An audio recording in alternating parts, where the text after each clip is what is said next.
ni me kisage go kimi kwechowe ni go kishawe ni go ni me kisage go kimi kwechowe ni go kishawe ni go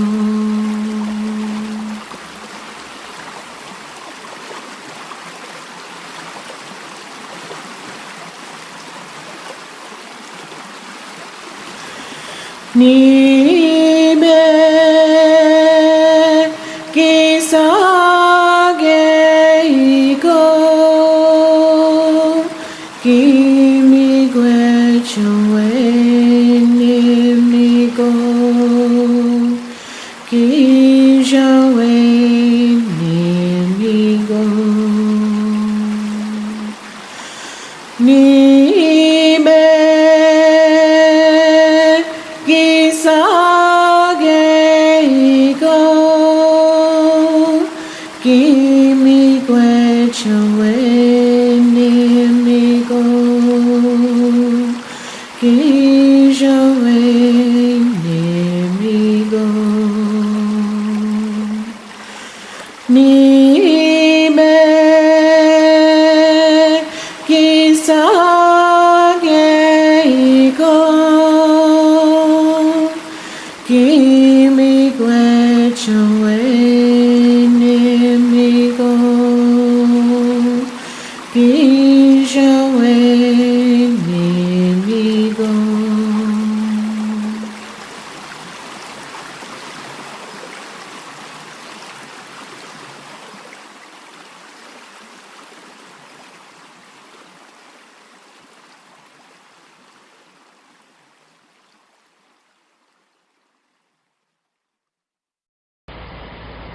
This beautiful Ojibwe song for the water simply says, water, we love you. Water, we respect you. Water, we appreciate you.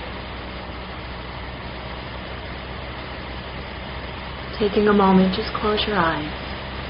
And wherever you are in your home, as long as you're not in a car driving, close your eyes. And just begin to breathe deeply and breathe in that sound of the water, the feeling of water, the sensation of water, the sense of water, the smell of the ocean, perhaps the smell of your aromatic tea.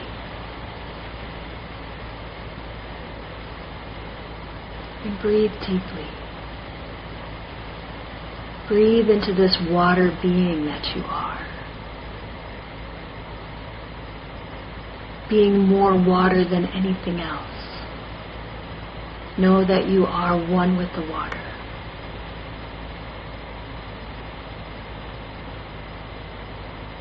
As one with the water, we are free to commune with the spirit of the water. And to that spirit of the water we say, we love you. We respect you. We appreciate you.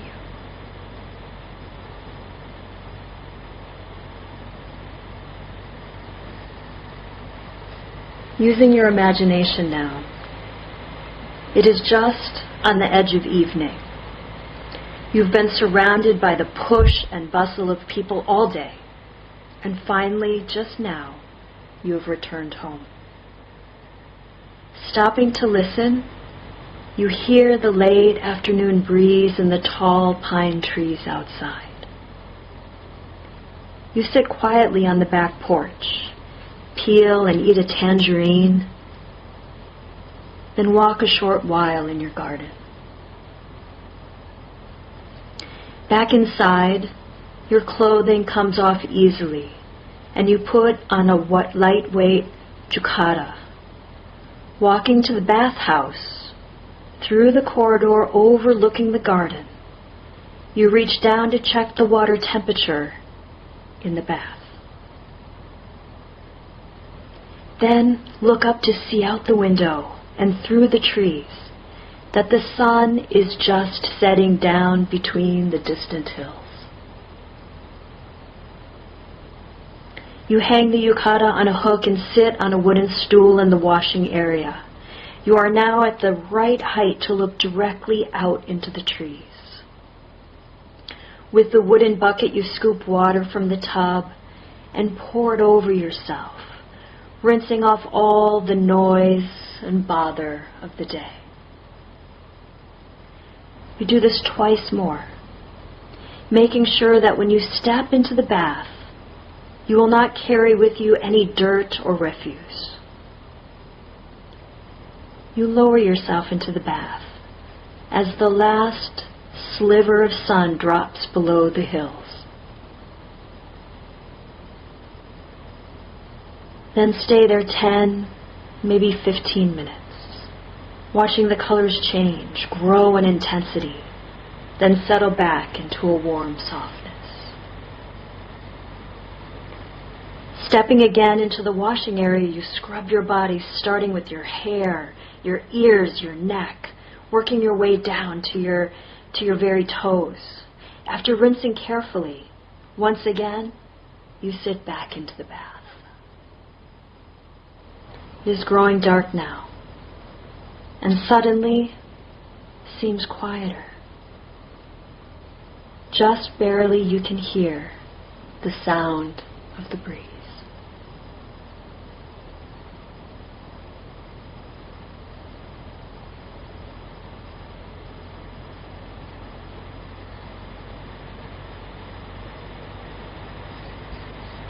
Oh, and with that, I would like to say welcome. Welcome to part 2 of Sacred Water Sensual Life.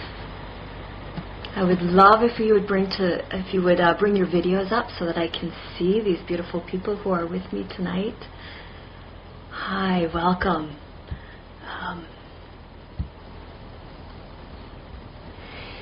This visualization was from a beautiful little book called The Japanese Bath.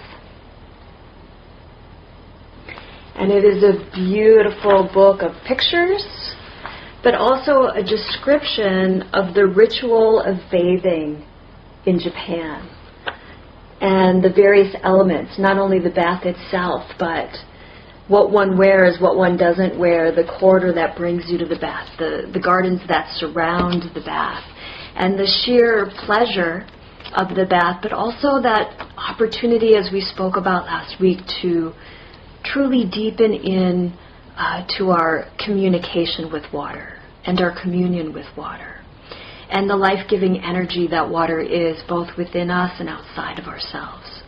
And so if you feel so inclined, take a moment and study the Japanese bath.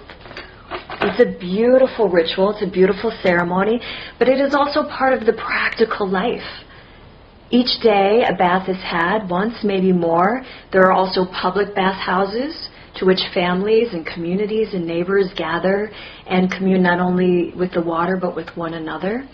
And in the steam and the purification of a bathhouse or a private bath, something magical begins to come forth in one's life. And in our beloved Life Book community, we would call that quality of life. And so in my personal life book, there's a little section dedicated to my vision of a water spa based on the Japanese bath that will be coming one day into my own home. So these are things to think about. I asked last week if you would consider a few things. One is just thinking about water differently, thinking about it as a spirit or an essence that you can communicate with, that you can commune with, that you can speak to. And so I'm wondering in the chat a few things. Have you taken time to speak to the water this week? Have you thought about water differently this week? either you were with me last week or you watched the video replay. In either case, what has been moving in you? Rose, I'm going to Japan this June. How fantastic. And one of the things I'm looking forward to is the onsens. Yes, beautiful. I want to hear all about it when you return. I love this. Beautiful. So, and those of you who requested the PDF, I spoke about the lemon water last week, and also the etheric bathing in the shower or the bath with water. And I'm wondering if you've had a chance to gather that, read that.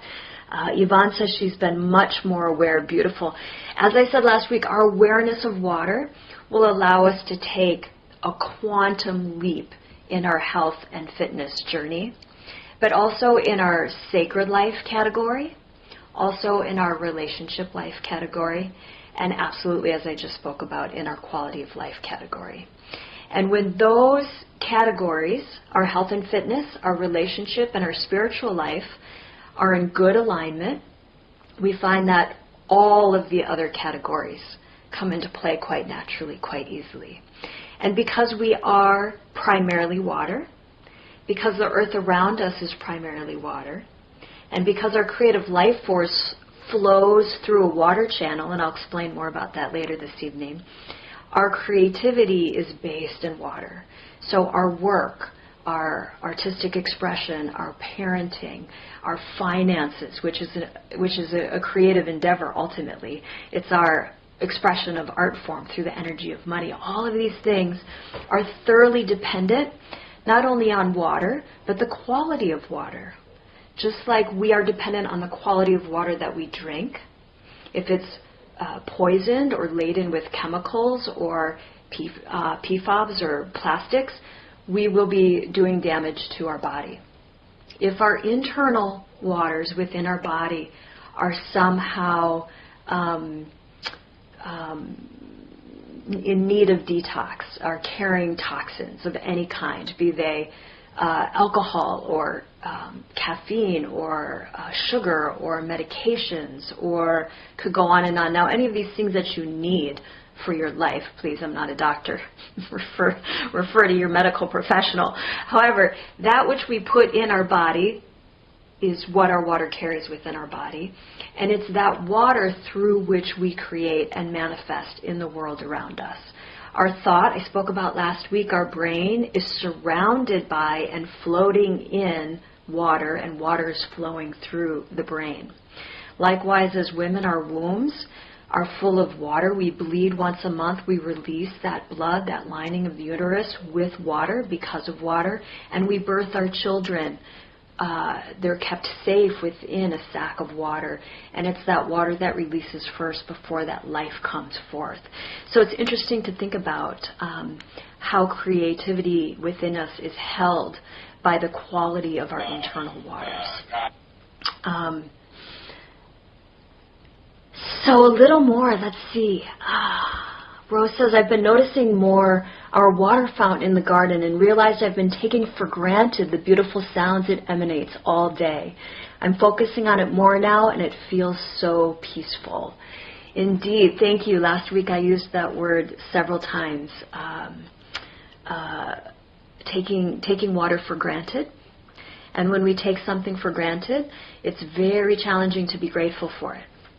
And when we're outside of our gratitude, it's very hard to receive the essence or the blessing that it is, whatever it is. Could be water, could be excellent food, could be relationship, could be our shelter, could be a dear friend.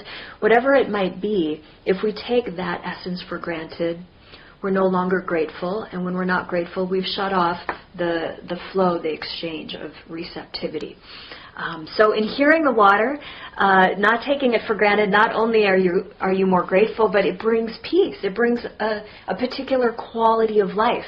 Water can also bring adventure, adrenaline. If you've been whitewater rafting, which I love, if you've been scuba diving, Joe was speaking about that last week. There's a chemical charge that we can also receive from water, so it can bring us into a peaceful place, into our very yin, or very feminine, or very receptive, Or it can charge our adrenaline and our excitement and be very yang, our active, our dynamic, our masculine. So water moves in mighty ways.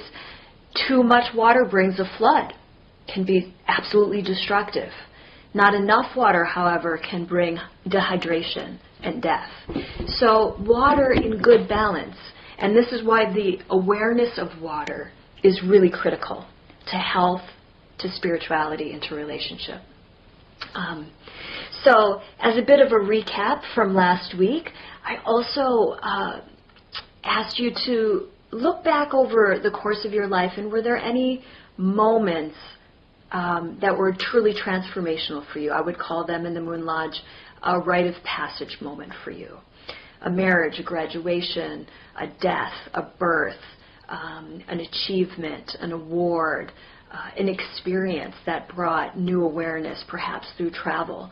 And in those moments that have touched your life, how was water present in those moments? What role did water play in those moments of transformation? When the life changes because the mind changes, the awareness opens, there's an expansion of the life on some level. I can promise that water is somewhere in that story. And so I encourage you to take a look and see if you could pinpoint some of those moments where water was really present as a sacred spiritual essence, giving a blessing. We know that throughout time, throughout traditions, religions, cultures, that water is used in every spiritual ritual, from baptism to blessing oneself with the holy water, to, I can go on and on. I'm going to talk a little bit more about that later on. And there's a reason for this. There's a reason for this, because when we are purified, it's then that we can come, we could say, in a holy way, H-O-L-Y, but also in a holy way, W-H-O-L-L-Y, to that which is going to bring us profound transformation, or awakening, or curiosity, or intelligence, or love, or pleasure, or excitement, adventure, creativity. So we're going to dig in a little bit deeper, and I've asked each of you, if you read some of the notes, to come with a glass of water.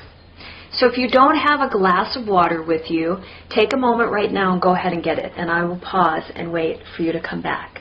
And while I pause, someone put in the chat a magical moment in the life where water has been present.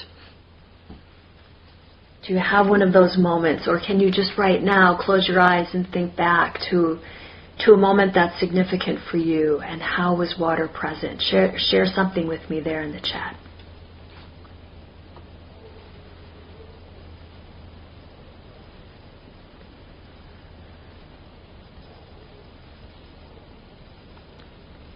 Karam said, yes, exactly. I had the chance to speak to water and tell about my wishes, and also listen to the water as well. I would love, although it's very personal, to hear what the water said. The water, I spoke last week about how the water does speak. It speaks to us, and if we become quiet and we speak to the water and we ask it to speak to us, it will absolutely speak to us.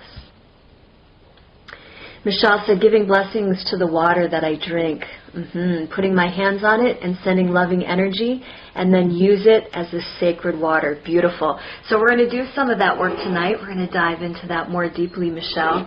So I want your water to be here present with you. I want it to be soaking up, if you will, no pun intended, the sacred vibration, the energy in our sharing tonight. And I'm going to guide you through a few beautiful communications with your glass of water. Why glass? Could be glass, could also be copper. I know that in India, I have very dear friends who are from India, and they have a copper pitcher on their kitchen counter, and they fill the pitcher with water, and it's from the pitcher of copper that they drink, because the copper energizes or re-enlivens the water. Glass also maintains the livingness of water. Grandmother Josephine Mandamin, an Ojibwe elder, I mentioned her last week, has really set forth a movement to raise consciousness around water. And she walked around the 5 Great Lakes in the Midwest of the United States and lower central Canada. She walked all the way around each lake carrying a copper bucket with water drawn from the lake, accompanied by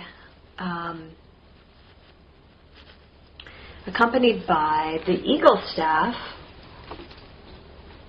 And I have a birch staff here with an eagle feather, carried by the men. So the women carry the water, and the men carry the eagle staff to protect the women who are carrying the water.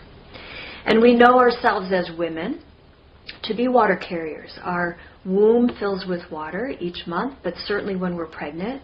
And so we're carrying life within our waters. And women have traditionally been responsible for drawing water, bringing water, carrying water, for cooking, for cleaning, for ceremony, for ritual, for bathing. And likewise, traditionally, it has been the men who've been the protectors of the water. And protecting the women who carry the water, thereby they're protecting the next 7 generations forward. And in this beautiful ritual that Grandmother Josephine Mandamin brought to the people, we can remember once again our role as men and as women, and our role in the stewardship of the greater waters, the waters within, but also the waters without, the lakes, the oceans, the streams, the rivers, and all of the living creatures that dwell within these waters, the dolphins, the frogs, the seaweeds, and how they nourish us, and how our ecosystem is dependent upon those life forms that are dependent upon the purity of water, just as we are. And so this was a powerful ceremony, and it has spread throughout the world. The entire Mississippi has been walked. The whole, the word is just going to drop. So one of you is going to know. The waterway that goes all the way from the Atlantic through Canada, New York, Niagara Falls, all the way down into the Great Lakes, was walked in a ceremonial manner as well. And so all of that to say, Grandmother Josephine spoke very clearly about water in plastic is dead water. When water is put into plastic, the livingness, the essence, the vitality of water actually dies. And it neutralizes the vitality of water. Now that doesn't mean it doesn't still have cleansing properties, that it doesn't give some hydration still. Sometimes we have to drink out of plastic bottled water. However, the vitalized water, the livingness of water is no longer present. And so I encourage you to carry your water in glass bottles. I like to have a non-water bottle, NONN. They come in glass bottles if I have to buy water. But when I carry water out in the world, I try not to use plastic. And then when we carry the water in ceremony or drink the water in ceremony, we drink from copper. And there was a question about stainless steel. Much better than plastic. But not quite as energizing as copper. Copper is a conduit. Stainless steel will, I believe, I'm just speaking intuitively right now, it will hold the integrity of the water, stainless steel will, whereas plastic will not hold the integrity of the life of the water. So that's a great question. So our water tonight in glass is here with us, and we're going to drop into another meditation. I'm going to ask you to close your eyes and breathe in through your nose and out through your mouth. And just let the breath flow naturally, not forced, not too shallow, not too deep, quite easy. And from head to toe, just take a moment and relax the scalp, your forehead, relax behind your eyes, soften your inner ear, relax your jaw, your palate, your tongue. Soften your throat. Relax your shoulders. Release the weight of your arms. Soften your chest. As you breathe, feeling your belly expand and contract. Feel the heaviness of your pelvis deepening into your cushion, your chair, your seat. As you exhale, relax your legs from hips to knees, from knees to ankles, from ankles to the tips of your toes. Sense a heaviness from your waist down. Simultaneously sense a lightness from your waist up. So allow a gentle elongation of your spine, of your posture, and sense your head just floating like a helium balloon on top of your spine, on top of your torso.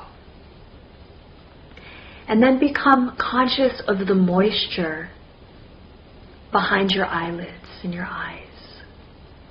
Become aware of the moisture in your mouth, in your throat.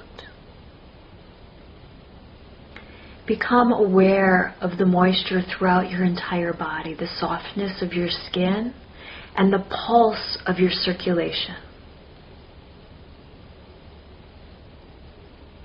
Bring your concentration into the temple of your heart. This phenomenal organ, this strong, powerful organ that moves the waters through our body and draws the water through our body to purify.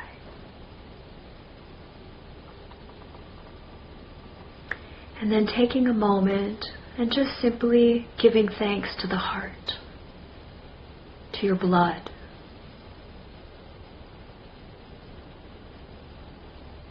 Taking a moment, giving thanks, saying thank you to the waters in the eyes that allow you to see, that allows the eyelids to open and close with ease. The moisture that keeps your lips moist through a cold, dry winter. The moisture in the mouth and throat that gives us the ability to communicate, to speak. Without water, we could not form sound. Giving thanks to the waters that flow through your reproductive organs, that give life to the life within the seminal fluid, through the menses.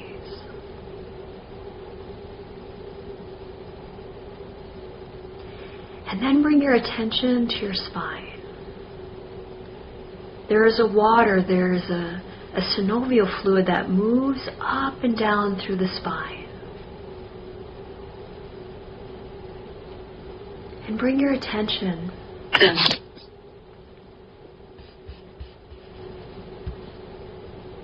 to those waters. And I'd like you to sense at the base of your spine a chalice filled with the elixir of long life, the sacred sexual energy.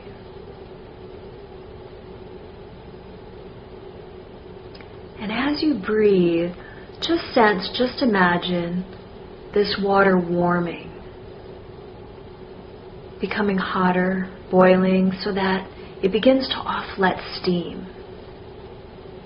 And sense this steam rising up vertebra by vertebra through your spine, massaging the spine, elongating your spine, moisturizing your spine. A supple, lubricated spine is the central channel through which our entire nervous system emanates. It is through water that our nervous system carries messages of pain and of pleasure. As you feel and sense or imagine this steam rising, also imagine each vertebra as a little small chalice, and allow the steam to fill each chalice, each vertebra, with moisture.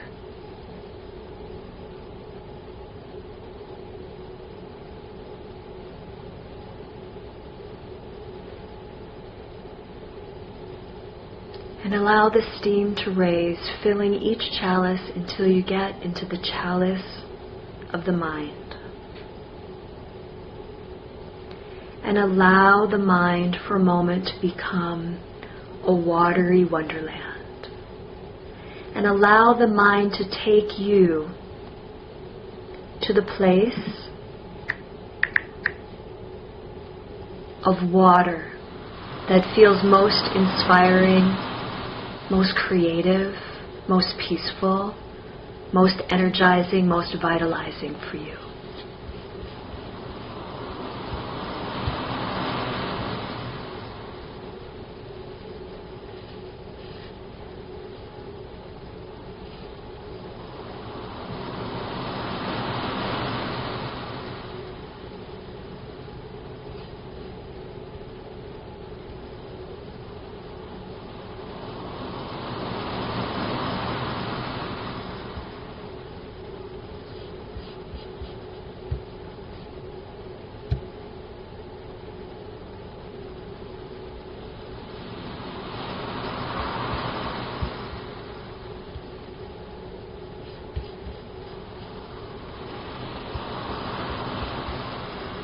Recording in progress.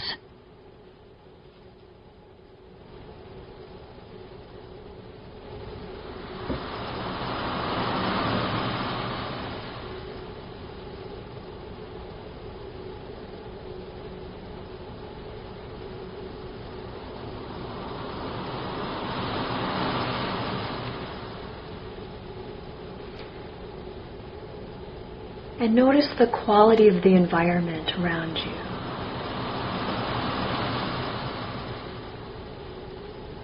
And as you immerse yourself into the quality of the environment of water, perhaps it's a lake or a stream, maybe a waterfall, an ocean, maybe you're below the water or above the water on a boat.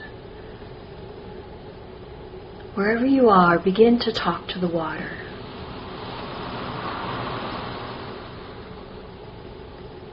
And ask the water a question. Any question that comes immediately to mind. And then just quality receive its answer.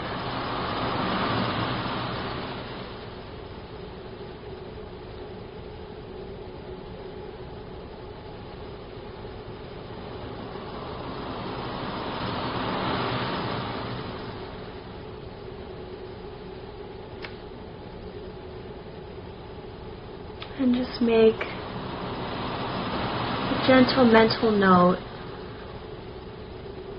of this communication with the water. And wiggle your toes and your fingers and allow your spine to move. And take a deep breath and simply open your eyes. And then return back here with me. Beautiful. All right, I'm going to share my screen and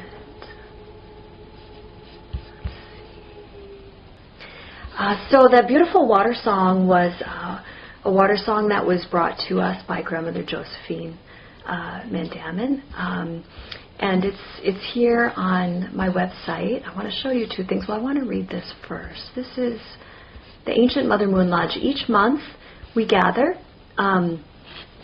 as women in a women's circle supported by the men to really honor our water, to honor the power of womanhood. And I just want to read this to you because it's so very important. Any of those of you who are parents or aunties or grandmothers and have young girls,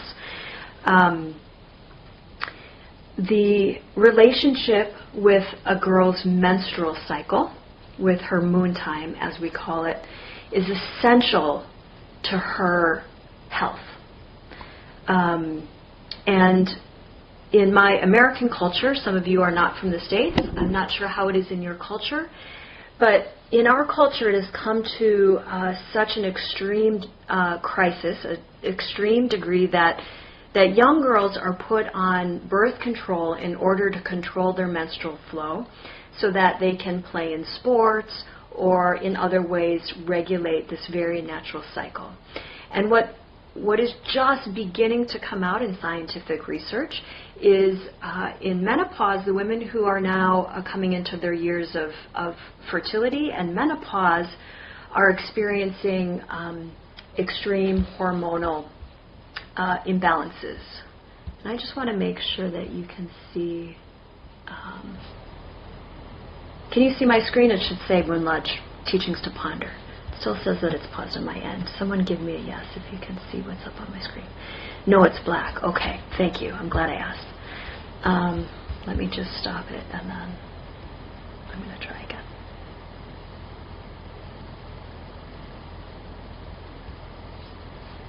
So it's not really something you need to see. I just want to read it.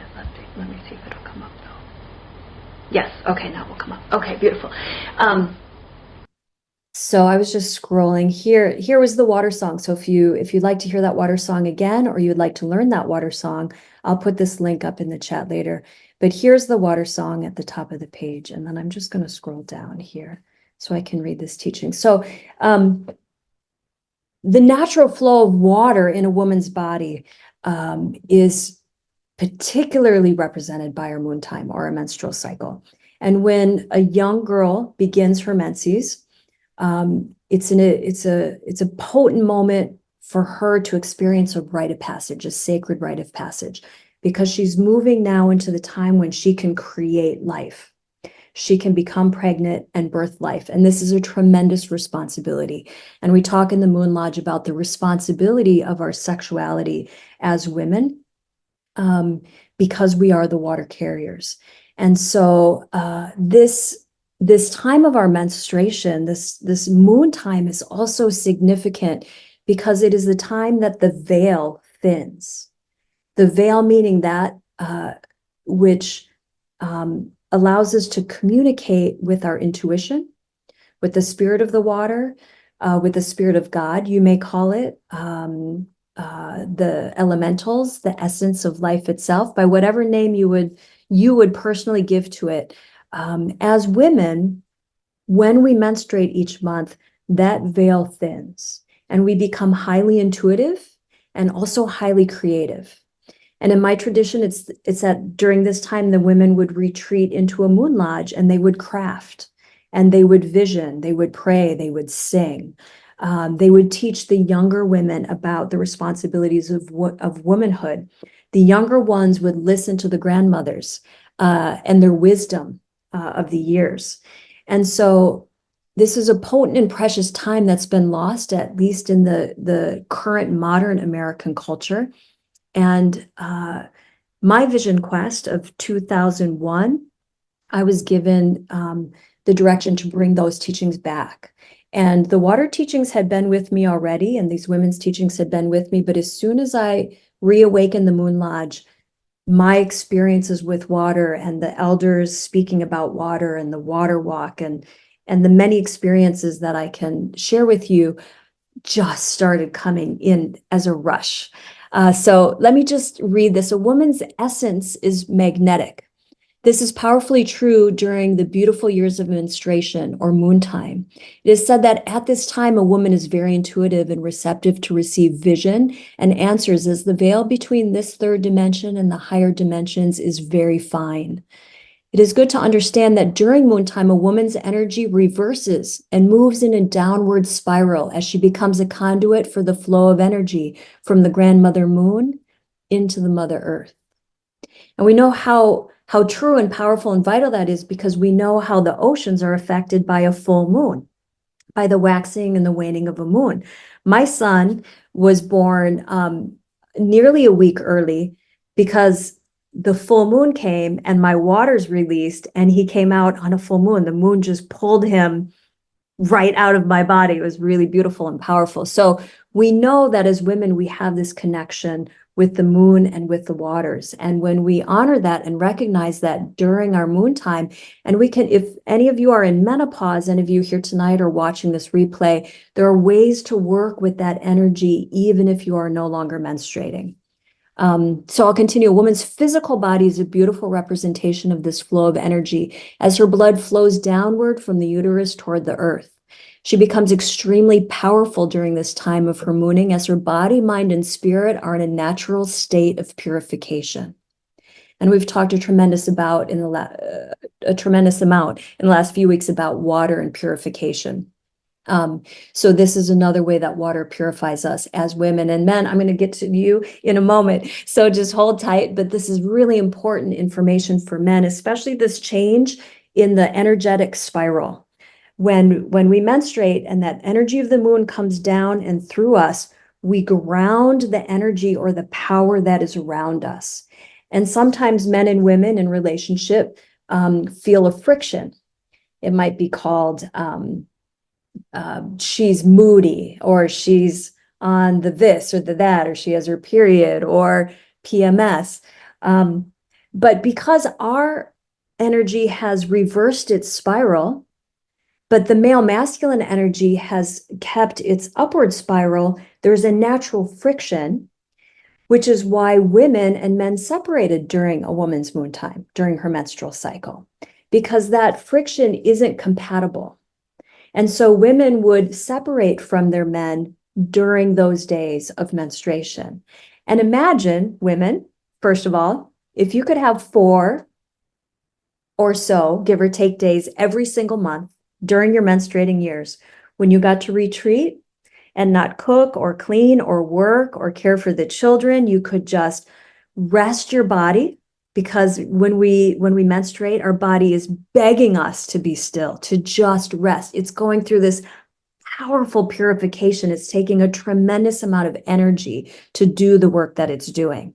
So if we could rest and allow that, and also open ourselves to our intuition and to vision and to communion with other sisters, but also with the sacred, the vitality and the strength and the power and the focus and the genuine desire that we have as women to nurture and work hard and take care of and multitask would all be back full on.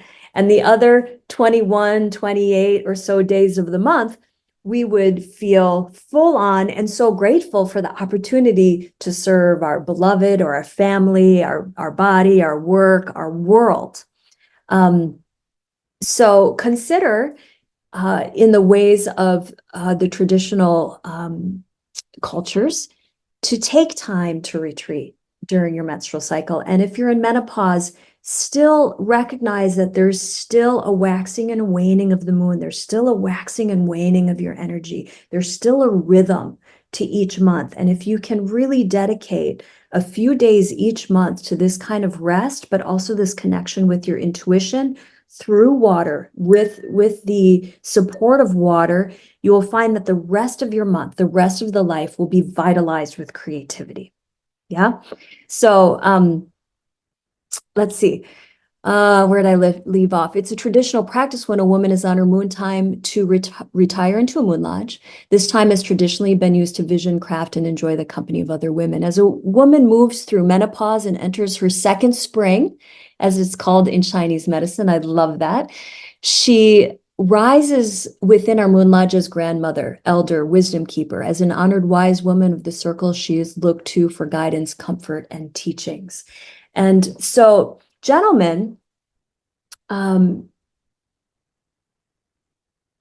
you all seeing me on the screen? Or are you seeing Janet's name up on the screen? For some reason, my screen is showing Janet. Somebody, let me just answer this question first. I'll get to the men. You see me? Okay, great. For those in menopause, would our alone days be the waxing or the waning of the moon? It's on the dark of the moon. Traditionally, often women in a tribe, in a clan, would menstruate at the same time, and it would be on the dark of the moon, the waning of the moon. So if you're in menopause, best to take that time and retreat into the shadows, if you will, as we look to the west, that direction where the manifestation of all is possible. In my tradition, the color of the west is black. meaning that it's that place of all potentiality. And so when the moon is darker on those nights, we can go into our dream time, into our visioning. So that's a great question. That's a beautiful question. So again, gentlemen, the men traditionally came and asked, women have a natural cycle of vision quest every month, creativity, and purification. And we don't have that. So in my Lakota tradition, the question was put forth, and this is many generations ago. How do we complement that? How do we also connect in these ways that aren't part of our natural rhythm, aren't part of our natural flow? And this is where things like, and some of you may know of these things, the Sweat Lodge and the Vision Quest and the Sun Dance all rose. So that the men could have a direct experience of the power of vision and the power of purification in a Sweat Lodge. And then in the Sun Dance, in the times when there was piercings, and this is still true today on the reservations, that blood from the piercings would be released onto the earth in the way that women very naturally release our blood into the earth every month. So there came to be this beautiful cooperation between the masculine and feminine, the beautiful understanding of the power of taking time to retreat into one's sacred communion. And with women, it comes very naturally through us with the water. For men, it tends to come more naturally for them through the fire. And so the stones are heated in a fire brought into the lodge, but then the water is poured upon those stones to create the steam, which then allows for the purification, not only of the body, but also of the mind, and also of the spirit, and also of the emotions. Full moon or new moon? Yes, new moon. So then let's talk about, as we move into this beautiful relationship between the masculine and the feminine, and I spoke to it a bit last week. As I brought you into meditation, this beautiful steam, this elixir of long life, the medicine of the gods, it's called by many names, the search for the Holy Grail or the awakening of Kundalini. We have within us this potential for profound creativity. The power to create, not only to create life in the form of, a progeny, but to create art, to create thought, to create food, to create language, to create song. We can go on, everything that's everything manifested on this planet Earth, aside from that which Mother Nature has created. We've created cars, airplanes, technology, this Zoom platform through which we communicate tonight. Has all been possible because we are creative beings. Our essence is water and creativity. For those who understand the language of Christianity or the Bible, it says in the beginning, there was creation and that we're made in the likeness of God. And in some way, all the traditions, all the religious traditions speak to this likeness with God, or that we are also creators. We are an act of creation itself. Each thought is a creation. John and Missy refer to it often. This is why we've created our life books through our imagination and visioning and written it down, because we are manifesting that which we are creating from our mind and also in alignment with our heart and our spirit. So when we come into the sacred presence of our sexuality, we begin to understand that our sexuality is creative. It's potent. And the balance of the yin and the yang, the masculine and the feminine, and I'm going to speak to this for tonight from a very heterosexual lens.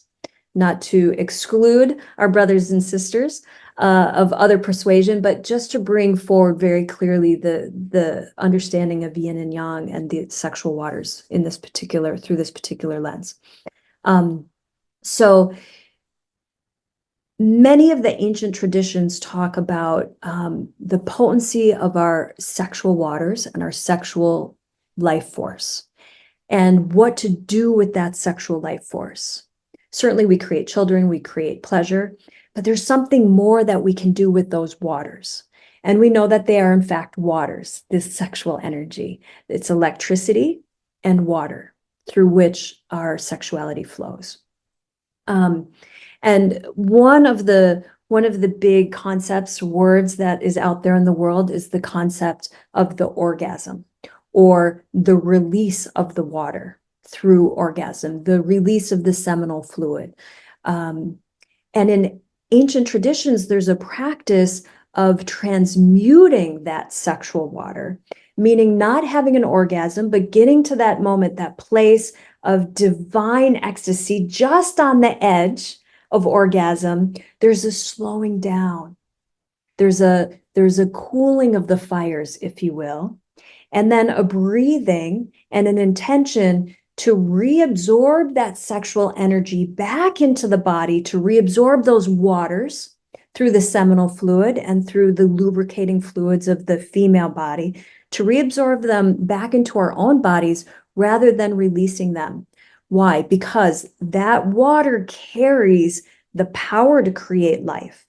And when we bring that water back into our own body, then we rejuvenate our entire immune system, our entire lymphatic system, our circulatory system, all the layers that makes this incredible body machine vital is drawn through those sexual waters back into our body.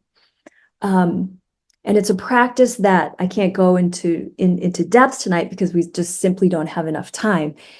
But just to start to consider as you're exchanging moisture with your lover through the kiss, through the sweat, but also through the exchange of the sexual waters, how we can use those waters to amplify or magnify our creative life force, and then use that creative life force to heal our body, our mind, our emotions, to use that life force to steward our planet, to create, to work diligently, to work with energy, with joy.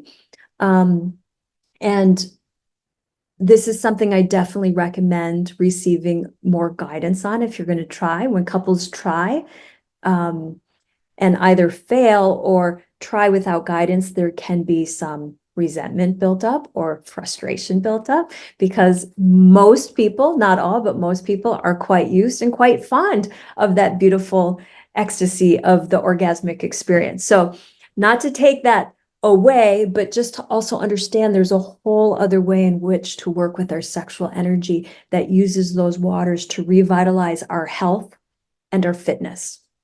And one of the beautiful things about being in a relationship is that sexual energy exchanged with our beloved vitalizes our own personal health. And we, of course, vitalize the health of our lover. And so when I wanted to create this presentation for all of you for Lifebook for Health and Fitness Month, there were 3 things that I wrote in the introduction or the description of the event. And they were to vitalize your physical health. So we've talked a lot about that, water vitalizing your physical health, you know, glass rather than plastic, lemon water, showers, just meditating, communing with the water to vitalize. The second of the 3 that I wanted to touch on was, I keep losing where I wrote these down, to commune with your sexual potency. So this is what I'm speaking about. As women, our menstrual cycle, either pre-menses, during menses, or post-menses, it's very much part of our sexual potency. We know that when we ovulate, we become far more sexually potent and active and interested and curious. And we know that when we're getting close to our menstrual time, either right before, during, or for some right after, it's different for each woman, we have less interest in sexuality. And it's because our hormones are shifting, and our hormones, the chemicals in our hormones, are moving through us via the conduit of water. It's water that's moving our hormones through our body. So understanding our menstrual cycle, but also the power inherent in our menstrual cycle, is key for women to understand our sexual potency, and for men to understand the work with your sexual fluid, with your seminal fluid, with your orgasm, and how that can be transmuted to vitalize your sexual potency. It will make you stronger, more powerful, more focused over time as you work with that. And then when it's time to come together and really exchange fully those fluids in divine sensuality, it will enhance those waters. The exchange of those waters will enhance our lives in ways that we all yearn for. You know, how much song has been written about love relationships, how many movies, how much poetry. There's volumes of art and prose that is all dedicated to relationship and sexuality. And there's a reason for that. As humans, we long for it, not only to procreate, but because the vitalized life force that it offers is palpable. And so to just consider this communion with your sexual potency and how water plays a part in that. And then finally, to the third point, and we're just at time, it's 8 o'clock. Stay with me just for one moment. The third I want to touch on, which we have been, is to radiate in our fullest spiritual splendor. And to radiate in our fullest spiritual splendor has so much to do with our purification, also how we use water in ritual, but also how we take that understanding out into the world and we steward the waters in our world. Now, that might be how we parent and take care of our children, who are little bundles of water. They're full of even more water than we are, but also our oceans and the fish in our oceans. And I'm going to share my screen one more time, and then we're going to work with our water ritual to close our time together. I so wish I had another hour with you all. Here, I'm going to just move over to the Lake Minota Water Walk. So I invited Grandmother Josephine Mandamin down from Canada to Wisconsin to lead the water walks here. I spoke about them last week here in my area. And we did that, but you can take some time and read through this. This is really a story, in my opinion, of divine or sacred stewardship in the raising of our consciousness for the waters and the global water crisis and the need for clean, potable, abundant water for all. It does become our responsibility to steward the waters. And here there are several suggestions, some very simple, some more complex, of how you can steward the water in your home, in your backyard, in your community, in the world. So I invite you to explore this page just to spark your own creative imagination. And then to close this night, and I'm going to be willing to stay on for a few minutes. I would love to hear if you have anything you'd like to share, a story, a takeaway from tonight. But I'd also love to hear if you'd give yourself one action step on any of these levels for your own personal vitalized health, for the expansion of your sexual potency, or for your resplendent spiritual stewardship on the planet. If you could give yourself one action step that you're going to leave with tonight and promise yourself and the waters to carry out, I would be so blessed to hear about that. So I'll stay on for just a few minutes and read the chat, but also ask you to unmute yourself if you'd like to share. And so now, to close, though, this ritual, this ceremony, this time of sharing, I'll ask you to lift your water. Hold the water to the light. You may have sunlight right now. It may be daytime. It may be nighttime, the light of the moon reflecting the light of the sun. And this is a prayer that I pray when I drink water every single morning. I begin with a glass of water and I just speak to the waters in this way. So on behalf of us all, may the light of love infuse this water with blessing. And may this blessing work in us and through us to the blessing of all. Aho, Viragocha. And then just simply receive that blessing through the water as you drink.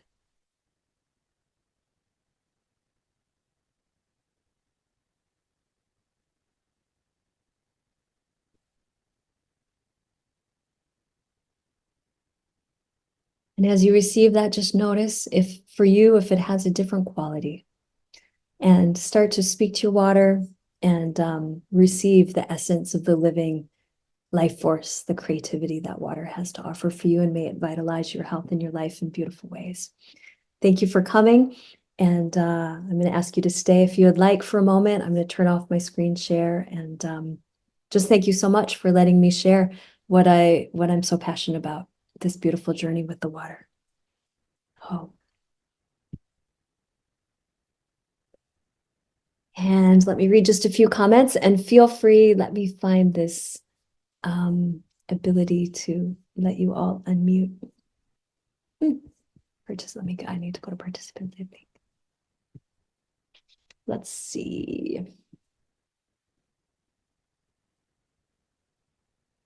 Unmute themselves. There we go. Okay, so if you'd like to share something, go ahead and unmute yourself.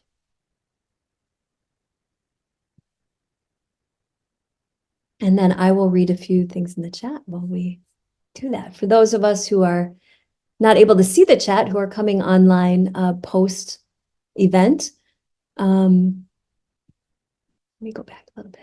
I'm much more aware. I read that one. Notice that one. Yes. Giving blessings to the water that I drink, putting my hands on it and sending loving energy, and then use it as sacred water. I read that. What about water from plastic poured into a glass? Once water has been in plastic, so this is a good question. Once it's been in plastic, it has been losing its life force.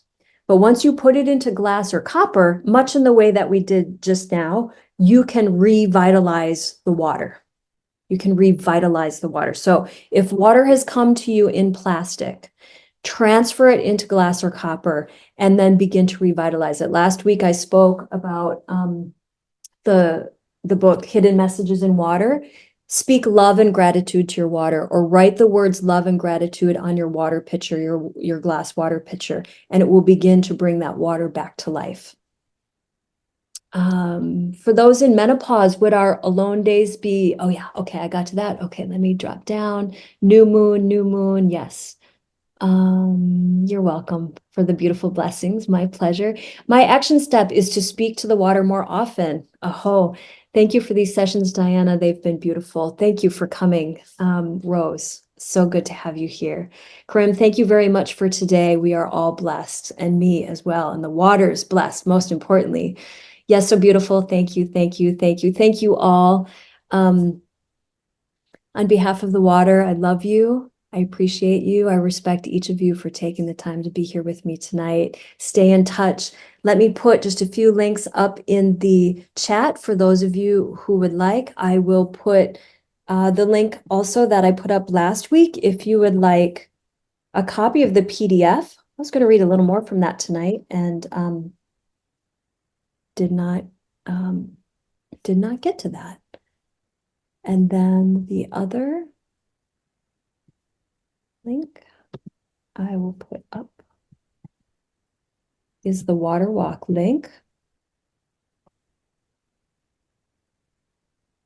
And I will put up one more link for you all. Put up the Moon Lodge link if you'd like to look a little bit more deeply into that as well.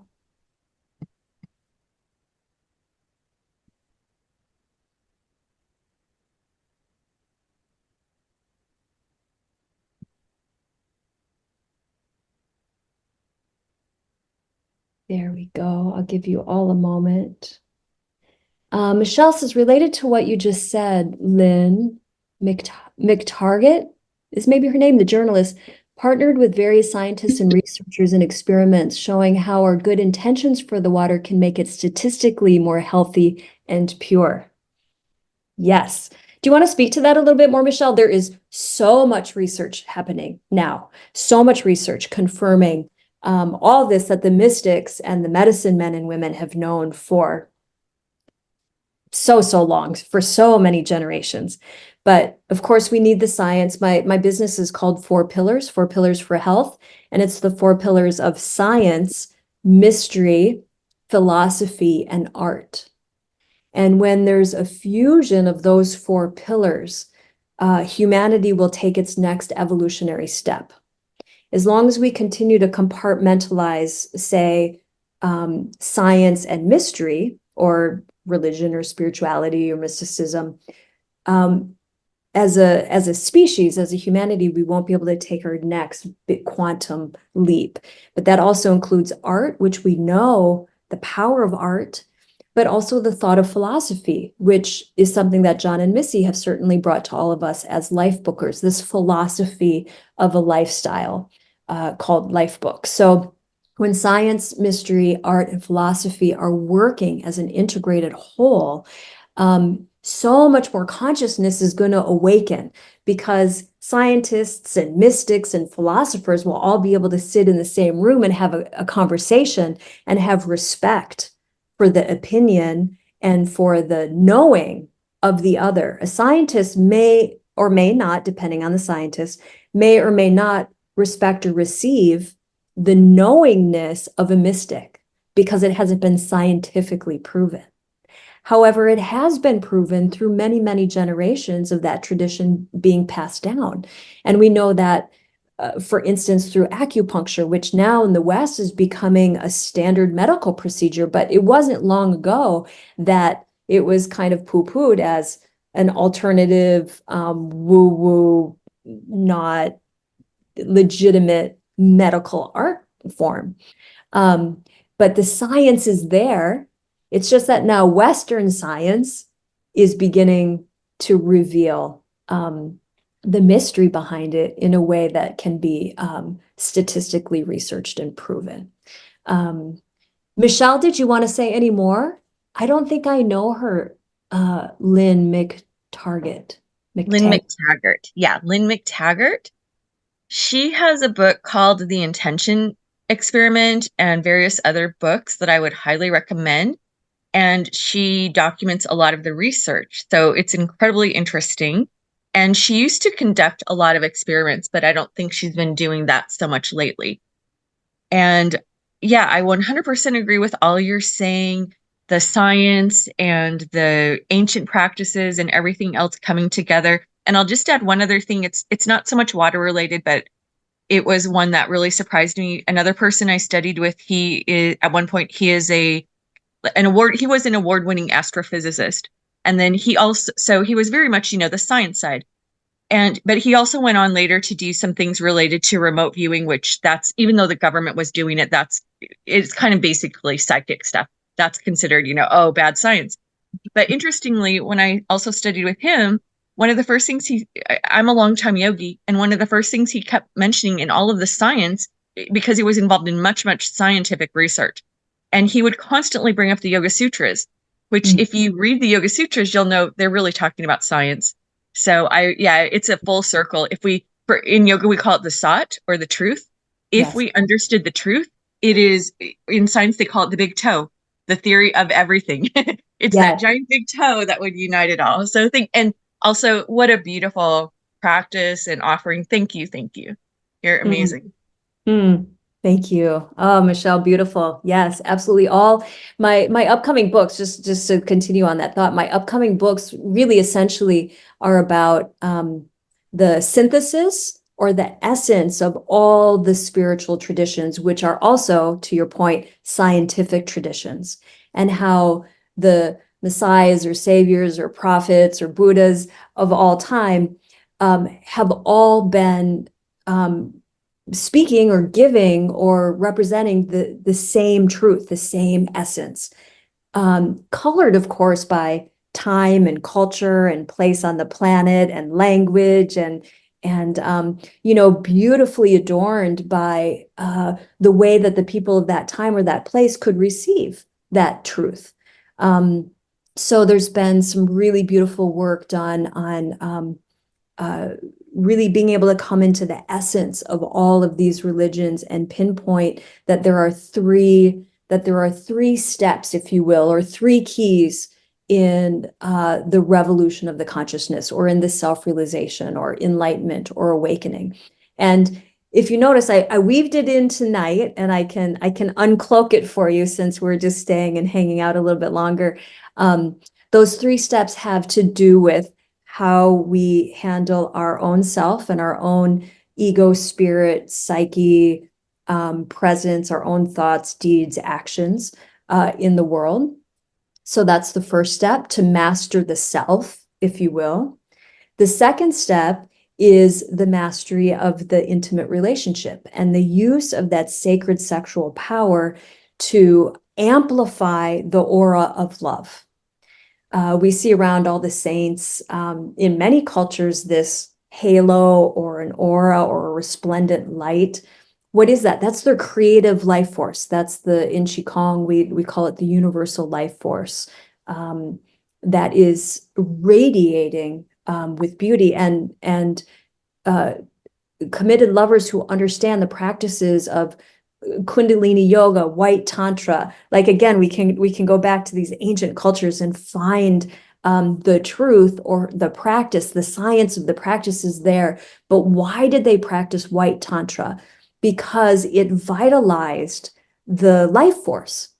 And when practiced in a particular way, then one could heal not only oneself and one's partner, but anyone and everything in the sphere of their influence. When the Bible speaks about touching the hem of the garment of Jesus, but it could be Krishna or Buddha, Lakshmi.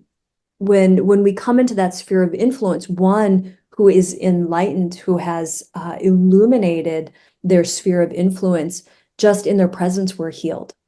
And that might be we feel more peaceful, or we feel happier. If you've been in the presence of the Dalai Lama or a few of these beautiful personages who just really radiate in such beauty and peace, you just feel different immediately. And then the third step is how we take our purified self from the first step, our vitalized self from the second step, and share that vital creativity with the world around us through unconditional love, through sacred service, through stewardship.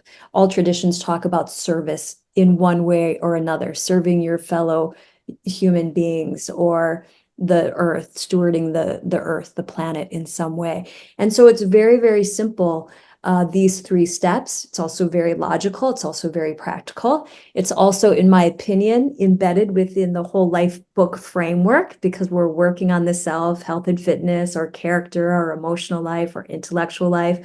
Then we get into relationships with our beloved and with our spiritual path. And then, of course, our work in the world and our finances, and et cetera, et cetera. So those three steps are so beautifully there also in Life Book. But to consider then how we attend to our ascension, how we attend to ourself and our relationship and our work in the world, and how water is running through all of that and supporting us, really supporting us and helping us. If we will use the water, it will purify us, it will hydrate us, it will bring vision for us, all of these beautiful things.